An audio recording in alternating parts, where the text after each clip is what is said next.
Yes, ek was nog net nuut in die eiendomsbedryf, net begin.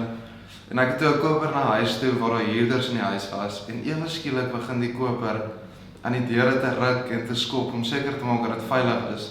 En net daai het ek besef mens moet maar vooraf verduidelik en sê die eiendom is klaar nagegaan. Hy is welkom om te kyk wat veilig is, maar nie te skop en te slaan aan die deure nie.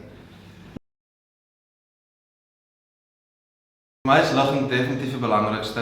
'n Goeie area se pryse gaan meestal op, terwyl swakker areas geneig is om waarde te verloor. Dit is beter om 'n goeie prys in 'n goeie area te kry in plaas van 'n winskoop in 'n slegter area.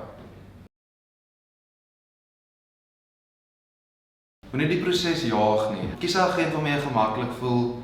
Vra al die vrae wat jy wil vra rakende kostes, die tipes eiendom, die areas, veral as jy nie die areas so goed ken nie. Ons by Freek Eiendomme hanteer elke transaksie wat ons eie is. Op die ou einde van die dag is dit 'n groot besluit en ons wil net die beste vir ons kliënte hê.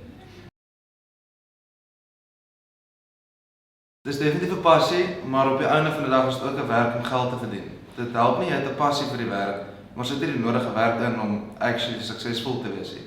Dis die balans tussen liefde vir die bedryf en besef dat jy slim en hard moet werk om werklik waar 'n inkomste te kan genereer vir jouself.